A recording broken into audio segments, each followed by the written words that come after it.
제가 그 최근에 예수와 함께 한 저녁 식사라는 책을 읽었습니다. 그 책이 이제 1, 2권, 2권으로 되어 있는데 1권이 아주 히트를 쳐서 이제 2권이 또 나왔습니다.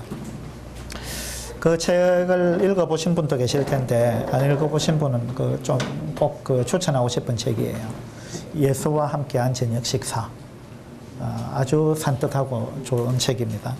그 책에 보니까 이제 어떤 사람한테 예수님이 저녁 식사를 함께 하자 이렇게 이제 초청장을 보내가지고 그 초청장을 받은 사람이 직장인인데 직장에서 그걸 받고는 이건 내 친구가 또 나를 놀리는구나 이렇게 생각하고 그래도 이제 누군가 하고 호기심을 갖고 나갔는데 진짜 예수님이 이제 기다리고 계셨습니다. 처음에는 예수님인 줄 몰랐고 이제 믿지도 못했죠. 그래서 예수님과 같이 저녁 식사를 하면서 예수님과 여러 가지 대화를 나누는 이러한 이제 내용의 책입니다. 그 책에서 이제 예수님이 이런 말씀을 하십니다.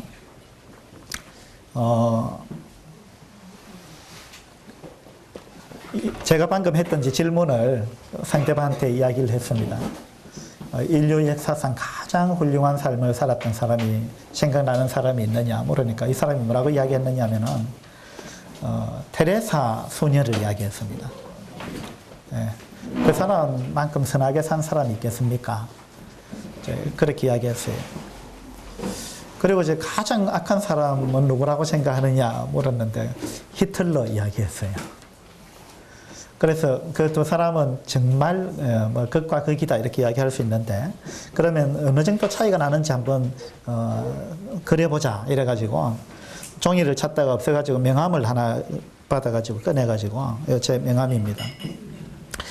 명함 맨 위에다가 이제 선을 이렇게 꽂고는 맨 위에 이제 테레사 적었습니다. 맨 아래쪽에 히틀러 적었습니다. 당신은 어디쯤 있다고 생각하느냐 그랬습니다. 요 사이 어디 있겠죠. 네. 그래서 이 차이가 얼마나 크다고 생각하느냐 이렇게 묻습니다. 극과 극이죠. 아주 이제 종이가 좀 더 크면 이제 차이가 많이 나겠죠. 어쨌든 간에 인류 역사상 가장 착하게 살았던 사람 맨 위에 가장 악하게 살았던 사람 맨 아래에 이렇게 적었는데 이 차이가 어느 정도 차이인지 내가 설명을 해주겠다 하고 예수님이 말씀하십니다. 그러면서 가장 높은 빌딩이 무슨 빌딩이냐 이렇게 묻습니다. 우리나라는 가장 높은 빌딩이 몇 층인지 아십니까? 63빌딩.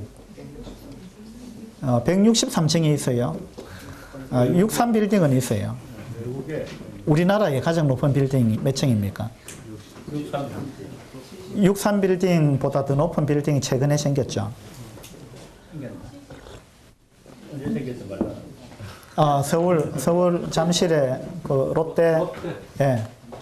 롯데월드 타워 그 빌딩 123층입니다. 123층. 높이가 얼마나 되겠어요? 555m입니다. 네, 555. 한번 생각해 보세요. 고개를 얼마나 들어야 되겠어요? 그 빌딩 딱 앞에 가서 섰는데 꼭대기 보려면은 어떻게 막 고개를 이렇게 들고 한참을 봐야 될 거예요. 네, 555m, 123층입니다. 그래서 이제 예수님이 그 책에서 여기 이제 테레사하고 이제 히틀러 적었는데 그걸 가장 높은 빌딩 앞에다 딱 세워라.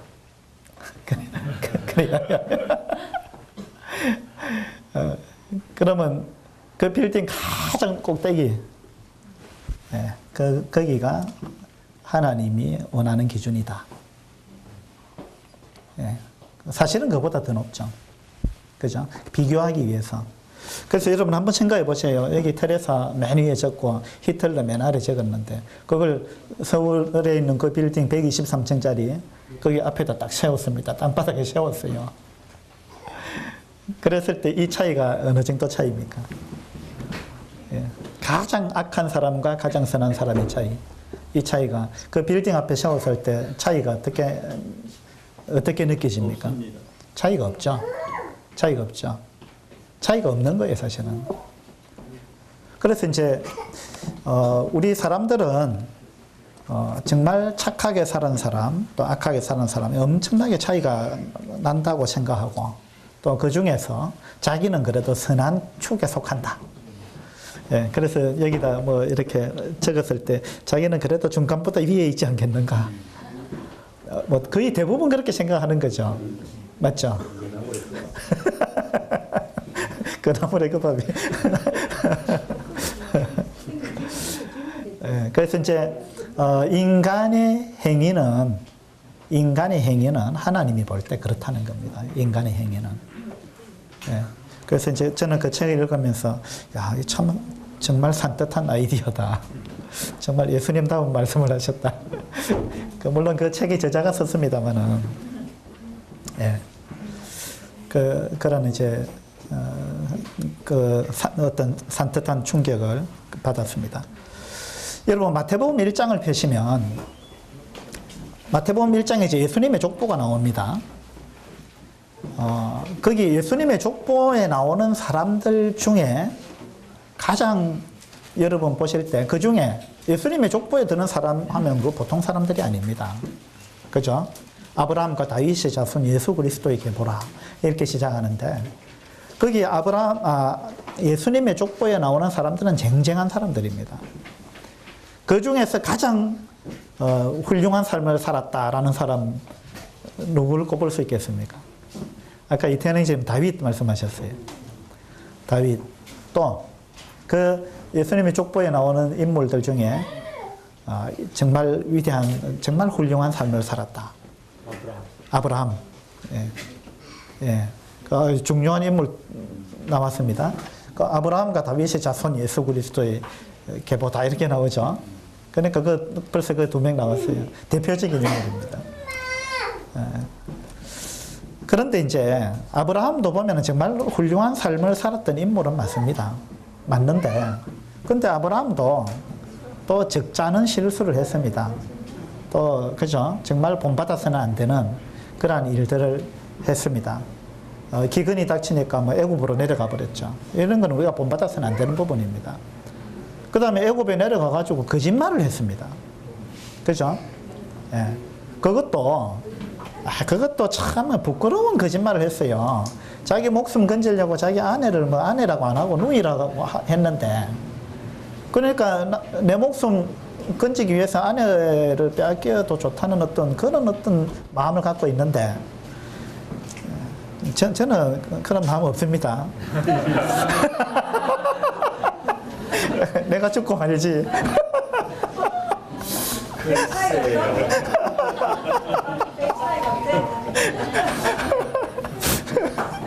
네, 제가 완전하다는 이야기가 아니라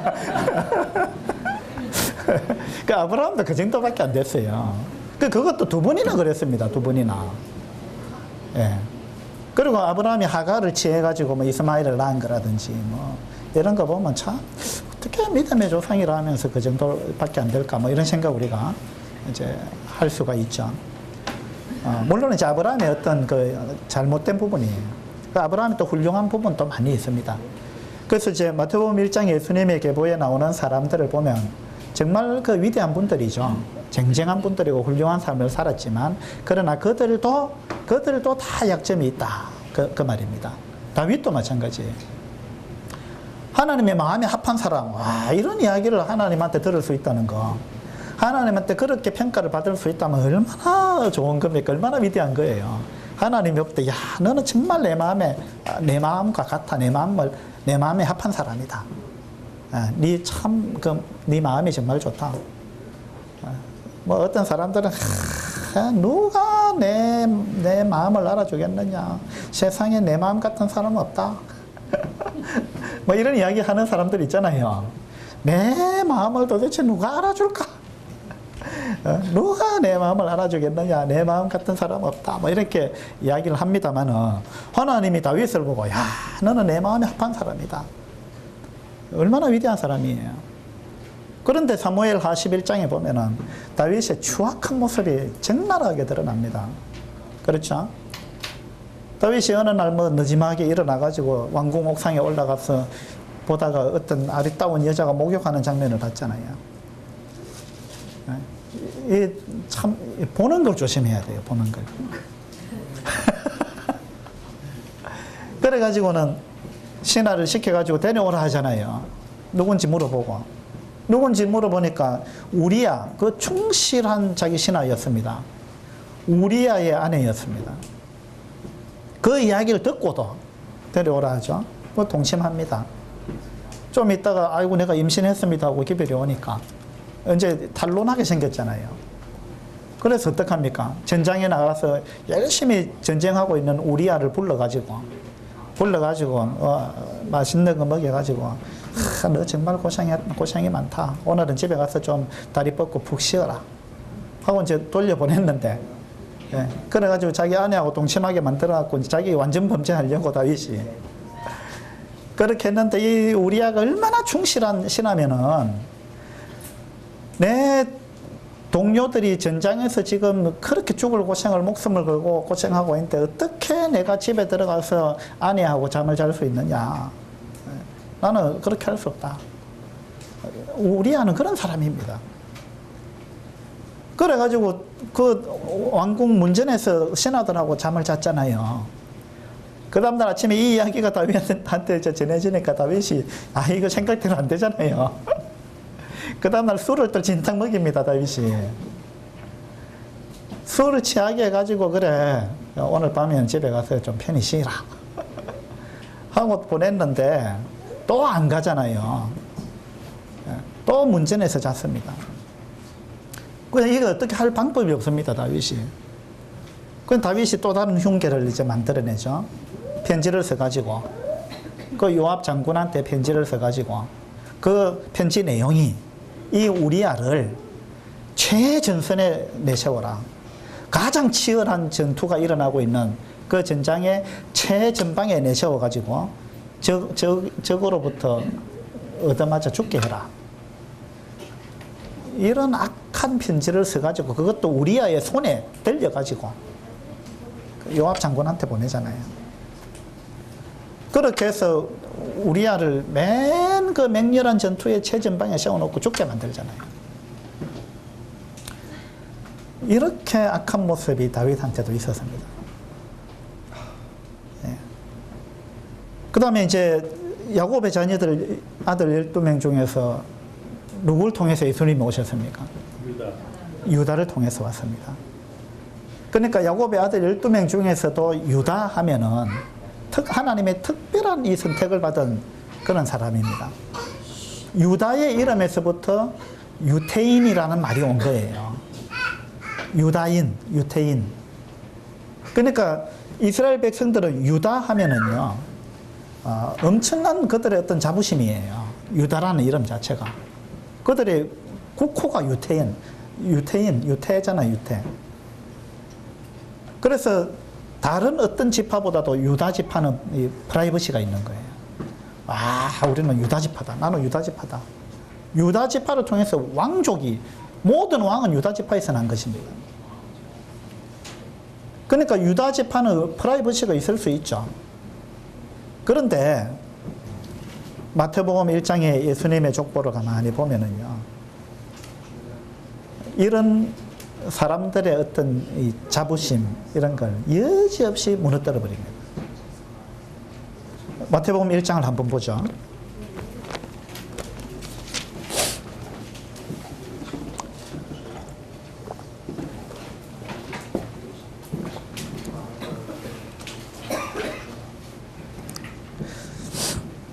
마태복음 1장 1절입니다. 아브라함과 다윗의 자손 예수 그리스도에게 보라. 이렇게 시작합니다. 6절에 보면 우리 대행제님이 그 중에서 정말 훌륭한 삶을 살았던 사람으로 다윗을 꼽았는데 6절에 다윗은 우리야의 아내에게서 솔로몬을 낳고 이렇게 기록합니다. 다윗은 우리야의 아내에게서, 자기 아내가 아니에요. 우리야의 아내에게서 솔로몬이 태어났습니다. 얼마나 부끄러운 이야기예요. 다윗도 정말 그 위대한 이름 있는 사람이고 솔로몬도 그런 사람인데, 이 다윗에게서 솔로몬이 태어나는 과정을 이렇게 한마디로 딱 이야기했잖아요. 다윗은 우리야의 아내에게서, 자기 아내가 아니고 남의 아내, 남의 아내에게서 솔로몬이 태어났다. 그리고 이 다윗의 후손으로, 솔로몬의 후손으로 예수님이 오셨다. 지금 그 이야기를 하고 있습니다. 참 부끄러운 이야기죠. 이 성경이 위대한 책이라는 것은요, 성경은 있는 역사를 그대로 기술하기 때문에 위대한 책이에요.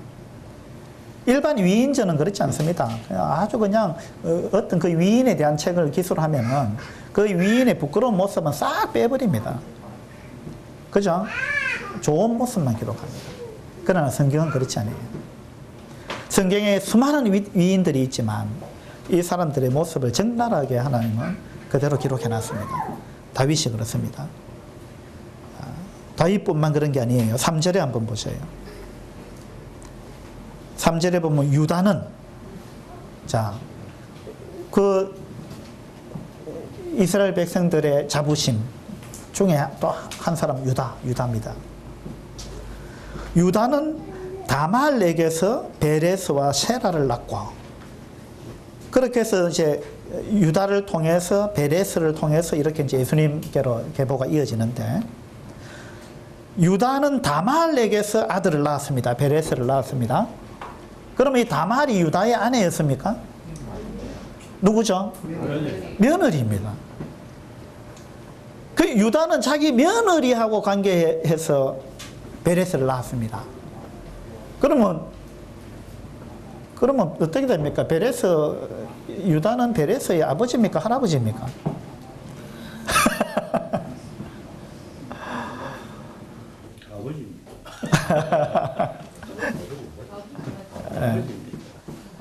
이런 부끄러운 모습을 예수님의 족보를 시작하면서, 마태복음 시작하면서 이 이야기를 지금 하고 있는 거예요. 마태복음은 유대인들을 위해서 기록된 복음서라 그럽니다. 그러면서 이렇게 기록하는 뭔가 이유가 있겠죠. 또 5절에 보시면 살모는 라합에게서 보아스를 낳고, 이렇게 해서 또 보아스의 후손으로 예수님이 오시는데, 보아스는 살몬이 라합한테서 보아스를 낳았습니다. 이 라합이 누굽니까? 예, 라합은 기생입니다. 기생. 그죠? 그 다음에 보아스는 룻에게서 오벳을 낳았다. 이렇게 나옵니다. 또 룻은 누굽니까? 이방인 여자죠. 예. 모압 여자입니다. 그래서 이 마태복음 1장에 예수님의 계보를 우리가 보면은, 참 우리 인간들이 자부심을 갖고 있는 이런 뭔가 좀 이래 프라이버시를 갖고 내세울 만하다고 하는 것들 별것 아니구나. 아무것도 아니구나. 이런 걸 우리가 알 수가 있는 것입니다. 그래서 오늘 마태복음을 제가 보려고 하는 게 아니고 사실은 이제 창세기 38장을 보려고 하는데요. 창세기 38장은 바로 이 유다에 관한 이야기입니다. 38장을 한번 보도록 합시다. 예수님이 계보에 들어있는 유다, 이 유다가 어떠한 삶을 살았는지 이런 부분을 보면서 교훈을 받기를 원합니다.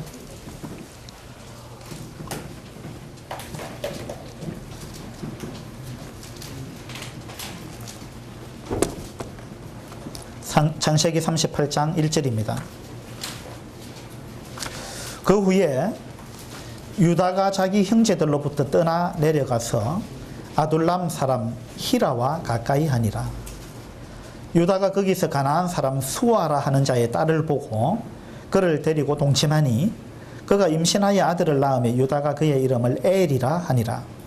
그가 다시 임신하여 아들을 낳고 그의 이름을 오난이라 하고 그가 또다시 아들을 낳고 그의 이름을 셀라라 하니라. 그가 셀라를 낳을 때에 유다는 그 집에 있었더라.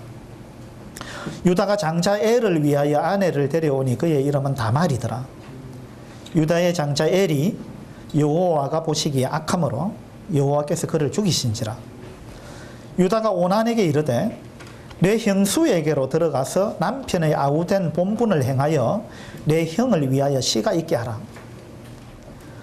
오나니 그 씨가 자기 것이 되지 않을 줄 알므로 형수에게 들어갔을 때에 그의 형에게 씨를 주지 아니하려고 땅에 설정하며 그 일이 여호와가 보시기 악함으로 여호와께서 그도 죽이시니 유다가 그의 며느리 다말에게 이르되 수절하고 내 아버지 집에 있어 내 아들 셀라가 장성하기를 기다리라 하니 셀라도 그 형들같이 죽을까 염려함이라. 다말이 가서 그의 아버지 집에 있으니라. 마태복음 1장에 예수님의 계보에 이제 유다와 다말 이야기가 나왔는데 그 이야기가 바로 요 창세기 38장에 나와 있습니다. 38장 1절에 보니까 그 후에 이랬습니다. 그 후에, 이건 38장 이후에 이제 있었던 일이라는 건데, 37장에 있었던 일은 이제 요셉이 그 형들에 의해서 애굽으로 팔려가는 그러한 장면입니다. 이런 일이 있고 난 이후에 유다가요, 집을 떠났습니다. 왜 떠났는지 성경에 나와 있지 않습니다만은, 아마 유다는 그래도 요셉을 살리려고 애를 좀 썼던 사람이죠. 구덩이에서 죽게 하지 말고 그냥 팔아버리자. 이제 어떻게 했었든지 자기 동생을 그래도 이제 그렇게 죽일 수는 없다. 이런 이제 마음을 가졌던 사람입니다. 그래서 이제 미루어 짐작해 볼 때 유다가 자기 형들한테 크게 실망하고 집을 나갔을 수도 있습니다. 뭐 정확하진 않죠. 이제 그렇게 추정해 볼 수도 있어요. 또 다른 이유도 있을 수 있습니다. 어쨌든 간에 유다가 집을 나갔습니다. 형제들로부터 떠났습니다. 그리고 내려갔다 그랬어요. 내려갔다. 예, 내려갔다. 뭐 지역적으로도 내려간 것일 수 있습니다만은 영적인 의미가 이런 부분에 있다고, 내포되어 있다고 말씀드렸죠. 그렇게 해서 내려가서 어디로 갔습니까? 아둘람 사람 히라와 가까이 했다 이랬습니다. 그 이방인 히라라는 사람하고 가까이 지냈습니다. 이 우리가 창세기 38장을 방금 읽은 내용만 봐도 창세기 38장에는 참 그 부끄러운 일들이 많이 일어났습니다. 그렇게 해가지고 이 유다가 이방인하고 가까이 지내면서 그 다음에 자기 거기 이방인 가운데 아내를 얻었습니다. 그 다음에 자기 그렇게 해서 아들을 셋을 낳았습니다. 그리고 큰 아들을 위해서 유다가 직접 그 이방인 여자를 자기가 골라가지고 며느리를 또 삼았습니다. 그래 했는데 큰 아들이 죽었어요. 왜 죽었습니까? 여호와 앞에 악함으로. 무슨 악한 일을 했는지 성경에 나와 있지 않습니다. 그러나 하나님께서 어떤 개인을 뭔가 악을 행했다 해가지고 죽게 만들었는데 이건 좀 특이한 일이에요. 하나님이 소돔과 고모라를 심판하고 뭐 이렇게 단체적으로 뭐 그렇게 하신 부분은 있고 노아 홍수도 있고 하지만 하나님이 한 개인을 지목해가지고 네가 그렇게 악하게 살 수 있느냐 해가지고 죽여버렸다는 거예요. 이런 걸 봤을 때 이 유다의 첫 아들 엘이라는 사람이 얼마나 악한 삶을 살았는가 이제 미루어 짐작할 수 있습니다. 하나님이 두고 볼 수 없어가지고 그냥 생명을 데려가 버렸습니다. 그 다음에 이제 이 당시에는 이 지역에 어떤 이제 그 풍습이 있었느냐 하면 어떤 남자가 결혼해가지고 자식이 없이 죽게 되면은 대를 이어야 하기 때문에 그래서 남동생이 자기 형수한테 들어가서 아들을 낳아줘야 되는 거예요. 이게 저희 당시 풍습입니다. 그래가지고 첫 번째 이제 아들이 태어나면 그 아들은 자기 아들이 아니에요. 이 동생의 아들이 아니고 형의 아들이 되는 겁니다. 그래서 이제 유다가 자기 둘째 아들 보고, 둘째 아들 이름이 뭡니까? 오난입니다. 오난. 그래서 오난을 보고 네가 형수한테 들어가서 아들을 낳아주라. 그래가지고 형의 대를 잇도록 만들어주라. 그렇게 이야기해서 오난이 자기 형수한테 들어갔습니다. 그런데 어떻게 했어요? 어떻게 설정했다 그랬습니까? 설정했다 이 말은 정액을 배설했다 이 말입니다. 사정을 했다 이런 이야기죠. 근데 설정을 했는데 어디에다 했습니까? 땅에 설정했다 이거예요. 그러니까 오난이 자기 형수한테 들어갔는데 결정적인 순간에 체외 사정을 했다 이 말이에요. 질외 사정을 했다는 거예요. 임신하지 못하도록. 그래가지고 결국 임신하지 못하게 했는데 이것이 하나님 보기에 악했습니다. 그죠? 왜 악한 겁니까? 이 오난이 지금 왜 이렇게 한 거예요? 무슨 마음으로? 무엇 때문에? 예. 형의 아들을 어차피 아들 낳아봐야 내 아들 아니고 형의 아들 되는데 그거 싫다는 겁니다. 그게 싫다는 말은 형이 아들이 없으면 아버지의 재산이 자기한테 많이 돌아옵니다. 근데 자기 아들 낳아가지고 형의 아들로 만들어주면 자기한테 돌아오는 재산이 적어지는 거예요. 맞죠? 오난 아마 이런 계산을 한 것 같아요. 이게 악한 겁니다. 그래서 자기 욕심을 채우기 위해서 이 뭐 형제간의 의리라든지 이런 거 그냥 저버린 거예요. 그리고 더 악한 것은 하나님은 지금 유다를 통해서 유다의 후손으로 예수님을 메시아를 보낼 계획을 갖고 계신 거예요. 그런데 지금 이 오난은 하나님의 계획 이런 건 생각도 안 합니다. 무슨 말이냐면 오로지 자기 생각밖에 없어요. 아주 이거는 악한 거고 하나님의 반대편에 서는 것이고 사탄의 편에 서는 거예요. 그래서 유다의 첫 아들도 무슨 악을 행했는지 모르지만 너무나 악했기 때문에 하나님이 죽여버렸고 이 둘째 아들도 이런 식으로 행하니까 하나님이 둘째 아들도 죽여버렸습니다. 이런 막 일이 창세기 38장에서 벌어졌는데 그 근본 원인이 어디에 있을까요? 왜 유다의 집안에 이런 일이 막 지금 연이어 일어나고 있는 거예요? 출발점이 어딜까요? 원인이 어디에 있을까요? 하나님을 떠난 삶을 살아가게. 예, 그 원인은 1절에 있습니다. 1절에 보면 그 후에 유다가 자기 형제들로부터 떠나 내려가서 아둘람 사람 히라와 가까이 했다. 예, 여기에서 출발한 거예요. 유다가 자기 집을 떠났습니다. 그리고는 이방인과 섞여 살았다. 그러니까 자기 가족보다 하나님을 믿고 있는 여호와의 신앙을 믿고 있는 공동체보다 오히려 이방신을 섬기고 있는 사람들과 더 가까이 하고 그들과 함께 살았다는 거예요. 그리고는 그 가운데 자기 아내를 취해가지고 결혼했다는 것입니다.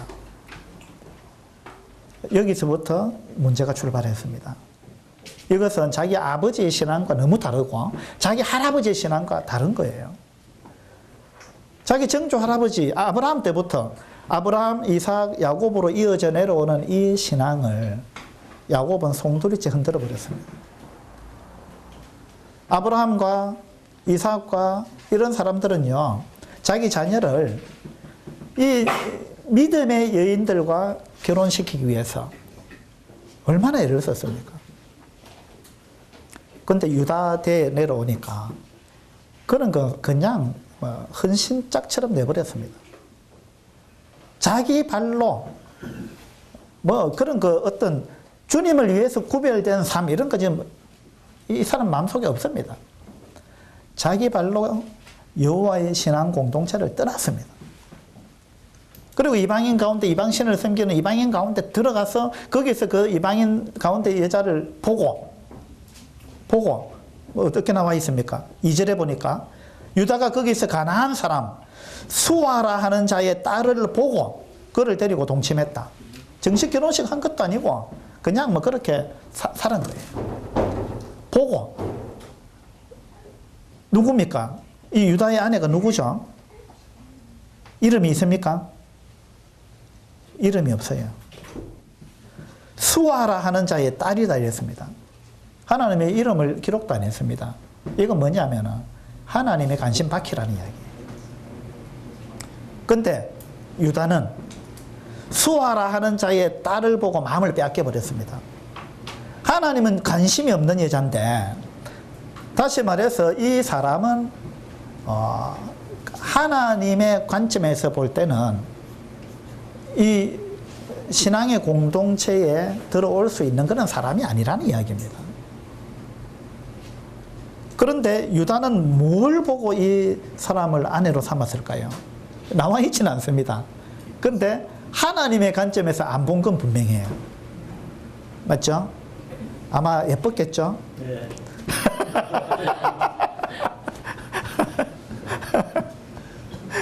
네. 그 예쁘다고 결혼하면 안 됩니다. 기준이 하나님의 기준, 하나님의 관점에서 뭔가를 봐야 되는데 지금 유다는 그걸 안 한다는 이야기입니다. 그렇게 해서 결혼해갖고 아이를 낳았습니다.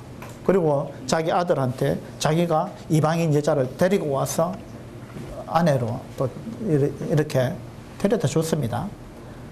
이 유다의 이 잘못된 행동에서부터 이 유다 집안에 이와 같은 엄청난 우환과 불명예스러운 일, 이런 것들이 창세기 38장에 아주 부끄럽게 이렇게 기록되어 있습니다. 그것뿐만이 아니죠. 그 뒤에 더 추잡한 이야기가 이 창세기 38장 그 후반부에 또 나오는 것입니다. 이것은 유다가 결국은 신앙 공동체를 떠났기 때문에 그렇습니다. 이 이야기를 읽으면 아주 비슷한 이야기가 아마 여러분 떠오를 거예요. 아주 비슷한 사람이 있었습니다. 흉년을 만나가지고 떠났습니다. 어떤 남자가. 그래가지고 자기 아들들이 결국 거기서 죽었습니다. 누구죠? 예, 나오미는 그 아내 이름이고 남편 이름 뭐죠? 자, 사사기 뒤에 루키 한번 보도록 하죠.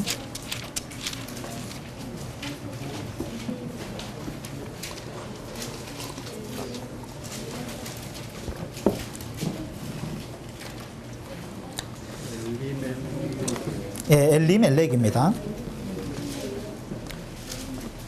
루키 1장 1절입니다. 사사들이 치리하던 때에, 사사시대죠. 그 땅에 흉년이 드니라. 유다 베들레헴에 한 사람이 그의 아내와 두 아들을 데리고 모압 지방에 가서 거류하였는데, 모압 지방으로 이방 지역으로 갔습니다. 그 사람의 이름은 엘리멜렉이요, 그의 아내의 이름은 나오미요, 그의 두 아들의 이름은 말론과 기럝이니 유다 베들레헴 에브라 사람들이더라. 그들이 모압 지방에 들어가서 거기 살더니 나오미의 남편 엘리멜렉이 죽고 나오미와 그의 두 아들이 남았으며, 그들은 모압 여자 중에서 그들의 아내를 맞이하였는데 하나의 이름은 오르바요 하나의 이름은 루시더라. 그들이 거기에 거주한 지 10년쯤에 말론과 기럝 두 사람이 다 죽고 그 여인은 두 아들과 남편이 뒤에 남았더라. 이 창세기 38장의 내용과 너무 흡사하죠. 이것이 그들이 신앙을 가벼이 여긴 그러한 결과입니다. 흉년이 드니까 예루살렘을 떠났습니다. 우리도 신앙생활을 하면 흉년이 없느냐? 절대 그렇지 않습니다. 신앙생활을 하면 다 그냥 뭐 탄탄대로고 하는 일마다 잘 되고 그런 거냐? 아닙니다. 어쩌면은요, 그리스도인이 더 많은 고난을 받을 수도 있습니다. 그렇죠? 네. 세상에 보면은 뭐 떵떵거리고 땅 많으면 땅땅거리고 산다는데 그런 사람들 보면은 그리스도인이 아닌 사람들이 훨씬 많아요. 예. 그 그리스도인의 삶을 살면 어쩌면은요, 더 고난의 삶일 수도 있습니다. 그래도 우리는 그 길을 가야죠. 왜? 그 길이 영생의 길이고, 또 그러면은 이제 땅땅거리고 사는 사람이라고 행복하냐? 그렇지 않다는 거죠. 그 고난의 길 가운데 행복이 있습니다. 그러면 하나님이 왜 그리스도인의 삶 가운데 흉년을 주시느냐? 그죠? 예수님 딱 믿고 나면 늘 그냥 풍년만 주면 좋지. 안 믿는 사람 농사 지으면 다 흉년. 믿는 사람 노는만 풍년. 그렇지. 예. 할렐루야. 믿는 사람이 사업하면 막 일치월장하고, 안 믿는 사람은 사업은 막 완전 망하고, 막 이래 되면 다 믿을 텐데. 근데 그건 진정한 믿음이에요. 그렇게 해서 믿는 건 진정한 믿음이죠. 어쨌든 간에 하나님을 믿어도 반드시 흉년이 있습니다. 우리 삶 가운데 많은 어려움이 있어요. 그러면 우리가 구원받고 주님 믿는 신앙생활을 하는데 흉년이 왔다, 어려움이 딱 닥쳐왔다, 그러면 어떻게 해야 돼요? 아, 이거 뭐 아니네 해가지고 이제 세상으로 돌아가야 되죠. 보따리 사가지고 결혼해갖고 막 남편하고 좀 불화가 있으면 막 보따리 딸 사고 나 집에 간다, 친정 간다고 하듯이, 예. 그럼 보따리 딸 사고 나 친정 간다 이러면 난감하죠. 죽으나 살아 있어야지 뭘 보따리 사면 안 되죠. 결혼하면은 어려움이 없느냐? 아닙니다. 신혼 때는 다 좋죠. 뭐 요즘은 신혼도 뭐 엊그저께 결혼한 지 2년 된 사람 같이 밥 먹으면서 신혼인가 물었더니 신혼 아니라더라고요. 그 2년이면 신혼 아니에요.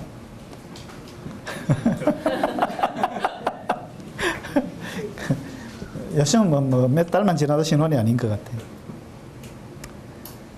어쨌든 이 신앙생활을 하다가 어려움이 옵니다. 흉년이 오고 고난이 오죠. 그렇다고 해서 옛날로 돌아가 버리는 거. 그런 유혹이 들고 그렇게 하는 사람들이 있습니다. 돌아가면은 행복하냐? 돌아가면 이제 뭐 다 만사형통하냐? 아닙니다. 더 괴로운 거예요. 그런 모습을 우리는 룻기와 또 창세기 38장에서 우리가 볼 수 있습니다. 여기 룻기에는요, 지명이나 사람의 이름이 상당히 그 여러 가지 의미들을 내포하고 있는데요. 이 엘리멜렉이라는 이름의 뜻은요, 하나님은 나의 왕이시다, 이런 의미입니다. 여호와는 나의 왕이시다. 그 다음에 엘리멜렉의 안에 나오면은 희락이라는 뜻입니다. 오늘 우리 기쁨 자매님 오셨는데, 기쁨 이런 뜻이에요. 나오미. 그 다음에 아들 말론은 노래라는 뜻입니다. 노래. 그 다음에 기론은 완전함 이런 의미가 있고요. 그들이 베들레헴 에브랏에 살았는데, 에브랏은 비옥하다, 기름지다 이런 의미고요. 결실이 있다 뭐 이런 이야기고, 베들레헴은 양식의 집, 떡집, 양식의 집 이런 의미입니다. 또 유다 베들레헴 이런데, 유다는 찬양이라는 뜻이죠. 찬양. 그래서 이제 이런 걸 종합해서 보면은요, 그들이 유다 베들레헴 에브랏에 베들레헴에 살았고 에브랏 사람들인데, 설명을 하자면, 의미를 이제 해석을 해보자면, 유다 찬양이죠. 찬양의 땅에 속한 양식의 집에 사는 그 사람은 엘리멜렉, 그 사람은 하나님을 자신의 왕으로 삼고 있었다. 이제 이 뜻을 풀이하자면 그런 겁니다, 그죠? 하나님을 자신의 왕으로 삼고 있었다. 그래서 부족함이 없었다. 희락과 노래가 있었고 모든 것이 완전했다. 뭐 이런 이제 영적인 의미를 갖고 있는 거예요.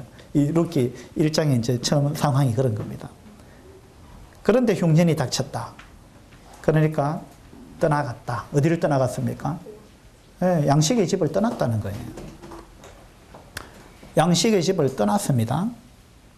떠난 결과 어떻게 됐습니까? 떠난 결과 모든 걸 결국은 잃었습니다.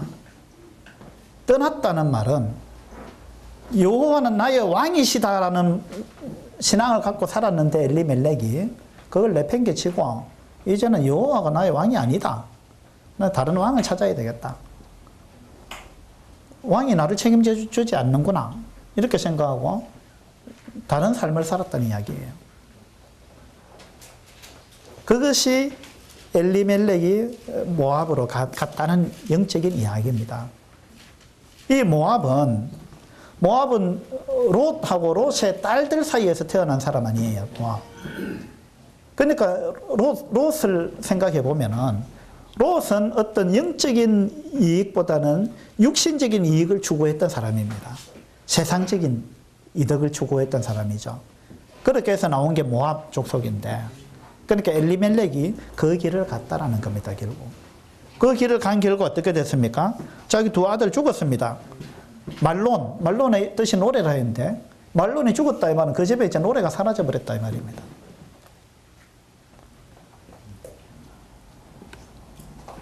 그래가지고 나중에 이제 나오미가, 이런 일이 다 벌어지고 나서 나오미가 자기 남편도 죽어버렸습니다.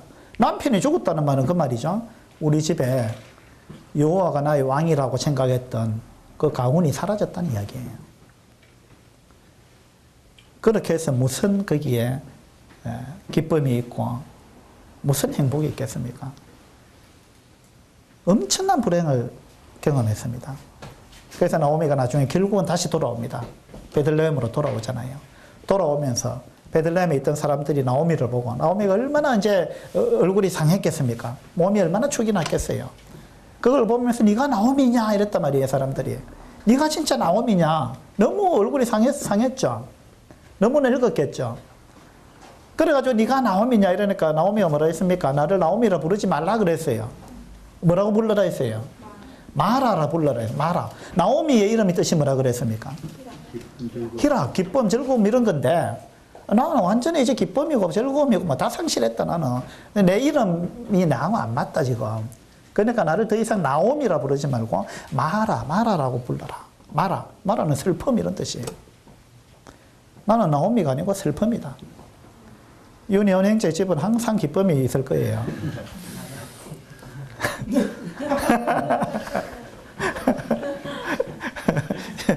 기쁨 자매와 사니까 우리 집은 항상 사랑이 있습니다. 사랑이가 있잖아요. 사랑이 떠나갔는데. 이거 참 어떻게 해석해야 돼? 사랑이 없네.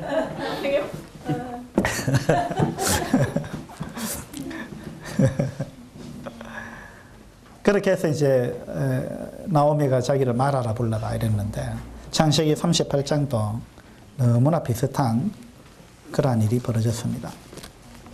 창세기 38장 다시 한번 돌아가 보죠.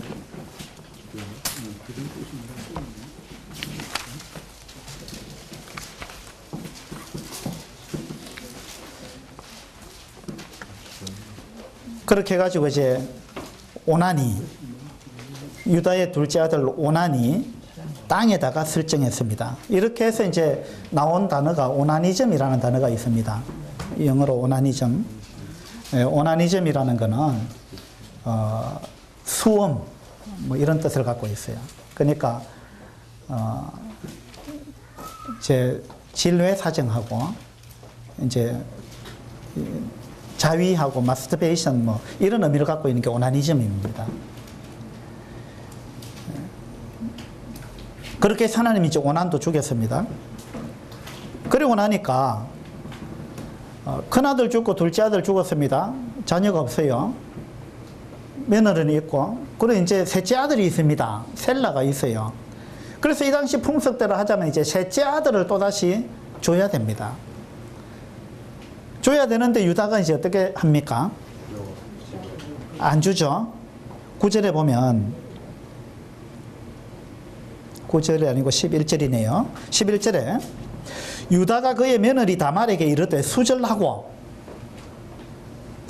정절을 지키라 이 말이죠. 다른 데 시집 가지 말라 이런 의미겠죠. 수절하고 내 아버지 집에 있어서, 그러니까 친정으로 가 있거라. 내 아들 셀라가 장성하기를 기다리라.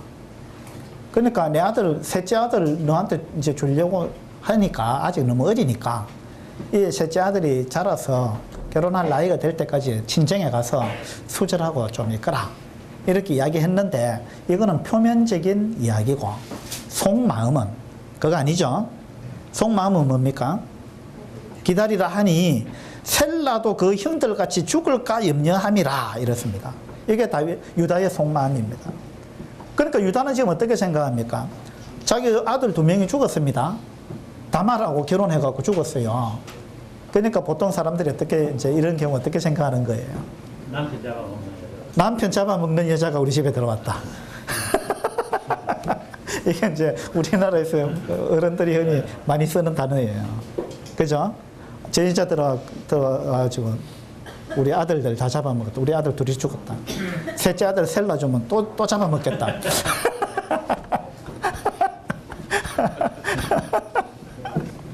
유다가 그런 생각이 딱 들었습니다.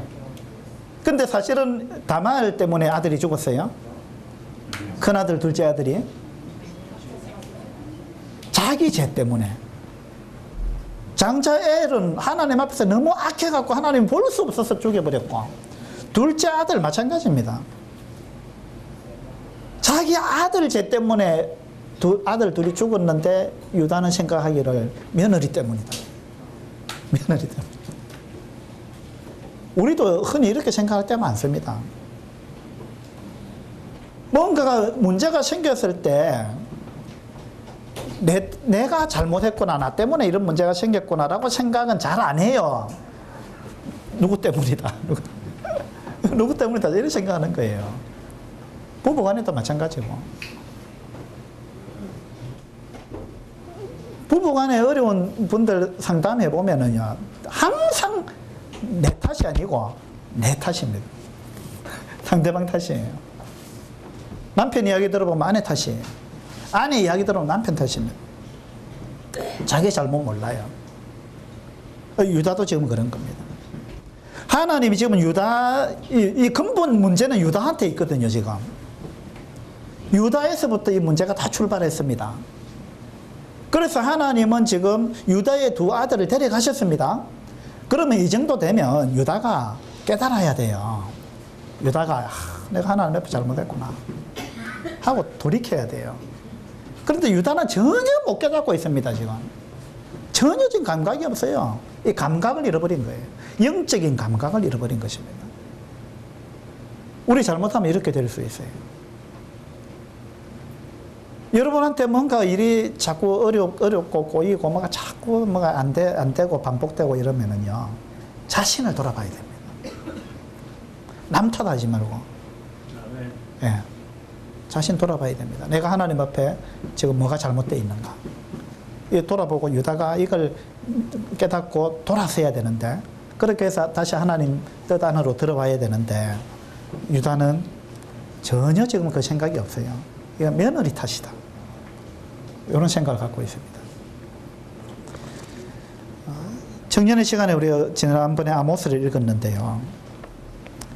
아모스에 보면 이 부분은 아주 강조하고 있습니다. 한번 보죠. 아모스 4장을 펴주시기 바랍니다.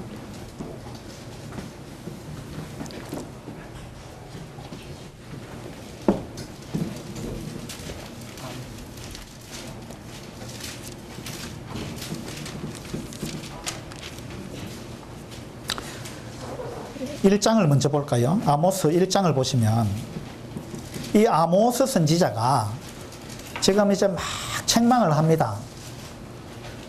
아모스 선지자는 남유다 사람인데 북이스라엘에 가가지고 예언을 합니다. 그걸 가가지고 1장 3절에 보면 여호와께서 이와 같이 말씀하시되 다메섹의 서너 가지 죄로 말미암아 내가 그 벌을 돌이키지 아니하리니 이는 그들이 철 타작기로 타작하듯 길르앗을 압박하였습니다. 아주 잔인했죠. 그래서 아모스 선지자가 다메섹의 죄를 막 고발합니다. 경고합니다. 하나님이 용서하지 않는다. 벌할 거다 하고 경고했습니다. 그러니까 이제 북이스라엘 사람들이 들으면서 맞다 막 박수치면서 다메섹 그 나쁜 놈들 하나님 벌 받아야 된다. 뭐 이제 이렇게 생각했겠죠. 그 다음에 아모스 선지자가 6절에 보면 여호와께서 이와 같이 말씀하시되 가사의 서너 가지 죄로 말미암아 내가 그 벌을 돌이키지 아니하리니 이는 그들이 모든 사로잡은 자를 끌어 에돔에 넘겼습니다. 인신매매했습니다. 긍휼을 베풀지 않고 잔인했습니다. 그래서 가사에 대해서 막 이제 경고하는 것입니다. 가사, 이 블레셋이죠. 그러니까 이제 북이스라엘 사람들이 맞다 하고 또 막 박수를 쳤을 거예요. 9절에 보면 여호와께서 이와 같이 말씀하시되 두로의 서너 가지 죄로 말미암아 내가 그 벌을 돌이키지 아니하리니 이는 그들이 그 형제의 계약을 기억하지 아니하고 모든 사로잡은 자를 에돔에 넘겼습니다. 그 두로에 대해서 막 또 심판을 선언합니다. 그 다음에 11절에 보면 에돔에 대해서 그렇게 경고하고 심판 선언을 하고 13절에 보면 암몬 자손에 대해서 똑같이 그렇게 심판을 선언합니다. 그 다음에 2장 1절에 가면은 모압에 관해서도 그렇게 이야기합니다. 2장 4절에는 유다는 남유다죠. 그러니까 아모스 선지자가 유다 사람인데 북이스라엘에 가가지고 주변 막 그냥 강대국들 막 하나님이 심판할 거다는 이야기를 막 합니다. 그리고 남유다 죄악을 막 읽어가면서 남유다도 심판받을 거다 막 이렇게 이야기합니다. 그러니까 북이스라엘 사람들이 얼마나 기분이 좋았겠어요. 네. 그런데 2장 6절에 보세요. 여호와께서 이와 같이 말씀하시되 이스라엘의 서너 가지 죄로 말미암아 내가 그 벌을 돌이키지 아니하리니 이는 그들이 은을 받고 의인을 팔며 신 한 클레를 받고 가난한 자를 팔고 뭐 이런 이야기를 쭉 하면서 아모스가 이제 북이스라엘의 죄악을 막 일거하고 하나님의 심판을 이야기합니다. 아모스가 진짜 하고 싶었던 이야기는 이거예요. 앞에 들먹였던 나라들은요, 사실은 마지막에 이 이스라엘에 관한 심판을 이야기하기 위해서 서론격으로 이야기한 것입니다. 본 경기 하기 전에 오픈 게임 한다 그러죠. 막 그런 거예요. 그래가지고 지금부터는 이제 막 이스라엘의 죄악에 대해서 막 엄청나게 책망합니다. 그런데 4장으로 가서 보시면요. 4장 6절입니다.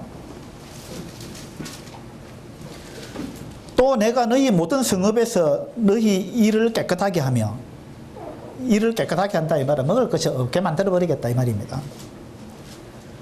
뭘 먹어야 양치질을 할 건데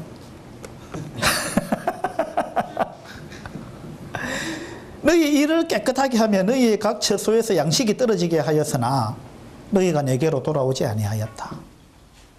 계속 먹을 것이 없고 막 양치할 것이 없으면은요 돌아와야죠. 그래 잘못했구나. 하나님 옆에 잘못됐구나. 돌아와야 되는데 하나님이 이렇게 했는데 안 돌아온다는 거예요. 이 사람들이 감각이 없어요. 깨닫지 못해요. 하나님이 징계하는데 이게 징계인 줄 모른다는 거예요. 그 다음에 보세요.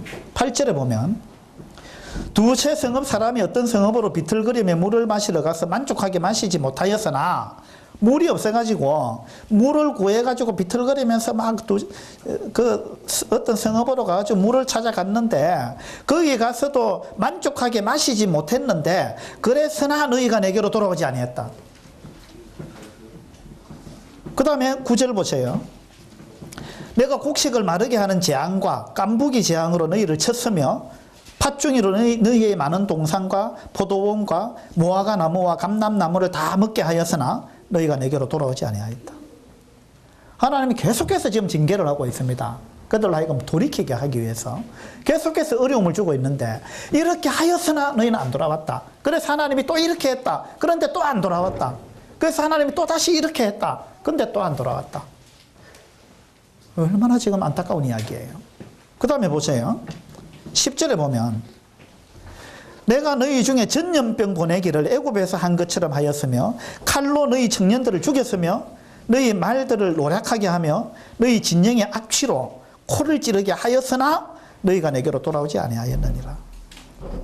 11절에 내가 너희 중에 성읍 무너뜨리기를 하나님인 내가 소돔과 고모라를 무너뜨림 같이 하였으므로 너희가 불 붙는 가운데서 빼낸 나무 조각 같이 되었으나 불타는 가운데서 빼낸 그 나무 조각 같은 그렇게 했는데 그렇게 되었으나 너희가 내게로 돌아오지 아니하였느니라. 하나님이 계속 기회를 주는 겁니다. 계속 이렇게 하고 저렇게 하고 어렵게 만드는데 이거 뭐냐면 돌아오라는 것입니다. 지금 내가 잘못된 데 있다. 내가 잘못하고 있다. 네 생각을 고쳐라. 돌이켜라. 고집 피우지 말고 돌아와라. 너가 지금 있어야 할 자리가 아니다. 너희 지금 생각이 잘못됐고 잘못 행하고 있다. 네한테 문제가 있다. 돌이켜라. 하나님 계속해서 지금 이야기하시는 겁니다. 그런데 그들이 못 깨닫는 거예요. 룻기에 나오는 엘리멜렉도 너무 늦게 깨달았어요. 나오미가 너무 늦게 깨달았어요. 자기 남편까지 죽고 아들 다 죽고 나중에야 깨달았어요. 너무 늦게 깨달은 것입니다. 물론 그 정도라도 깨달은 건 다행입니다만은 유다도 마찬가지입니다. 유다도 하나님이 계속 뭔가 징계를 하면서 깨닫기를 원하는데 유다가 이거 잘 못 깨닫고 있는 거예요. 며느리 탓이다 이거예요. 이스라엘 백성도 이렇습니다. 그래서 12절에 보면 4장 12절에 그러므로 하나님이 계속 기회를 줬는데 그들이 깨닫지 못하니까 그러므로 이스라엘아 내가 이와 같이 네게 행하리라. 내가 이것을 네게 행하리니 이스라엘아 내 하나님 만나기를 준비하라. 하나님 만나기를 준비하라. 어떤 사람들은 이걸 아주 뭐 좋은 징조로 생각하는데 절대 그거 아닙니다. 하나님 만나기를 준비하라 이 말은 각오해라 이제. 하나님이 심판을 내리겠다 그 말입니다. 그렇게 해서 북이스라엘이 아수르로 이제 포로로 잡혀갑니다. 망하죠. 하나님이 그렇게 하기 전에 계속해서 신호를 보내고요. 계속해서 징계하면서 돌아오라고 기회를 주는 겁니다. 지금 우리한테도 마찬가지입니다. 우리가 여러분 삶 가운데 여러분 자신을 돌아보세요. 돌아보시고 하나님이 나한테 지금 어떤 신호를 계속 주고 있는가? 어떤 어려움이 나한테 계속 닥치고 있는가? 왜 이 문제가 안 풀리는가? 이거 생각해 보시고 원인을 여러분한테서 찾으세요. 다른 사람한테서 찾지 말고. 예. 그렇게 해가지고 창세기 38장으로 다시 가보면요. 유다가 못 깨닫죠. 그래서 어떻게 됩니까? 유다의 며느리가 기다리다가요. 유다의 며느리 다말은 유다의 집안 사람이 되고 싶은 겁니다. 다시 말해서 이 하나님 신앙, 여호와의 신앙 안으로 들어오고 싶은 사람입니다. 이 다말은요. 그렇게 해서 거기에서 자기 후손을 갖고 싶은 것입니다. 그런데 유다가 이걸 들어주지 않는 거예요. 이게 참 잘못됐죠. 누군가는 그리스도인이 되고 싶은데 그리스도인이 끌어주지 않는 거예요. 이게 창세기 38장의 문제입니다. 나오미도 나중에 돌아오는데 자기 며느리 롯입니까? 룻입니까? 룻입니다. 룻. 예. 룻이 내가 어머니 따라가겠습니다. 이건 자기 여호와의 신앙을 가지겠다는 거예요. 내가 어머니 따라가겠습니다 하는데 나오미 뭐라 합니까 처음에? 왜 따라오려고 하느냐? 네 친정으로 가서 너희 민족 중에 좋은 남자 골라서 재혼해라. 이게 좋은 말이 아니에요. 얼마나 지금 못 깨닫고 있는 거예요. 유다도 그렇다는 겁니다. 그래서 다말이 변장을 하고 다말이 과부의 옷을 벗고 그러니까 이 당시는요 과부는 과부의 옷이 따로 있었는가 봐요. 그 뭐냐면 나는 과부입니다. 그러니까 뭐 나한테 청혼하지 마세요. 또는 나한테 눈독 들이지 마세요. 이런 어떤 의미가 있겠죠. 그래서 이제 과부의 옷을 입고 있었는데 이 다말이 과부의 옷을 벗고 장례의 옷을 입습니다. 자기 시아버지 유다가 양털 깎으러 딥나로 올라올 때 그래가지고 자기 시아버지를 유혹했죠. 유다가 거기에 넘어갔습니다. 유다가 자기 아내 죽었잖아요. 유다가 거기에 넘어갔습니다. 그래서 그렇게 해서 시아버지와 며느리 사이에 태어난 사람이 누굽니까? 그렇게 해서 태어난 사람이 29절에 보면요. 예. 창세기 38장 29절입니다. 29절 30절에 보면 이제 베레스하고 세라가 태어납니다. 쌍둥이죠. 베레스하고 세라가 태어나는데 이 베레스가 마태복음 1장에 예수님의 계보에 들어간 사람입니다. 그래서 우리가 창세기 38장을 보면은 유다가 자기 생각대로 살아가지고 하나님을 의지하는 삶을 포기하고 자기 생각대로 살아가지고 엄청난 결과를 초래했다. 너무나 수치스럽고 부끄럽고 이런 일들이 유다의 집에서 일어났다. 이런 부분을 우리가 볼 수 있고 여기서 우리가 교훈을 받아야 될 것입니다.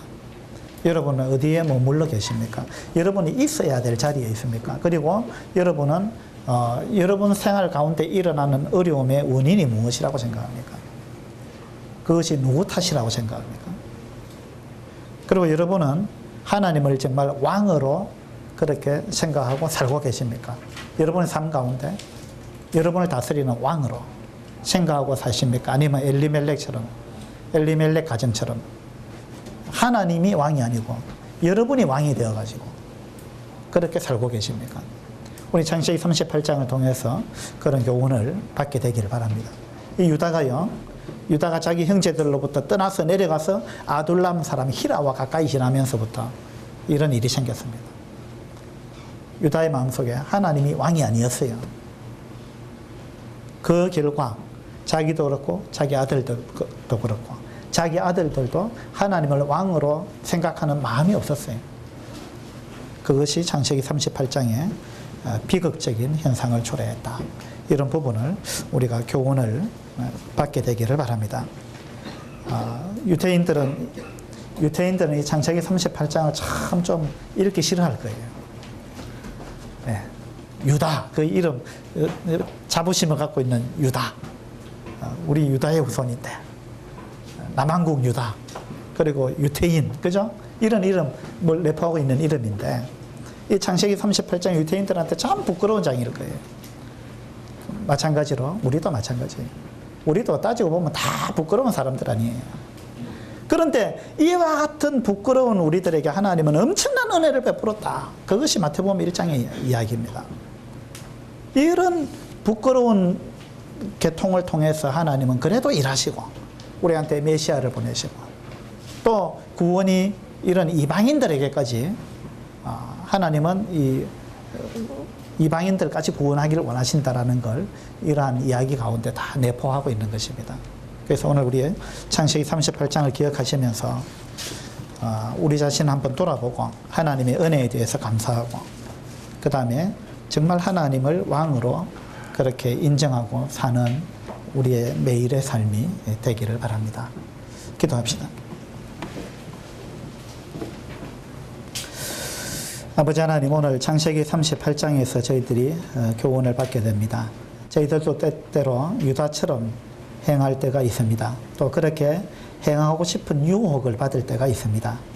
그러나 참 어떤 삶이 정말 하나님을 기쁘시게 하는 삶이고 어떤 삶이 정말 우리를 위한 삶인지 이러한 부분들을 잘 생각할 수 있도록 도와주시기를 바랍니다. 참으로 부끄러운 과거를 가진 우리들입니다. 그럼에도 불구하고 우리를 귀히 보시고 사랑해 주시는 하나님께 또한 감사를 드립니다. 우리 주 예수 그리스도 이름으로 기도드리옵나이다. 아멘. 수고하셨습니다. 예배드리는 시간 가지겠습니다.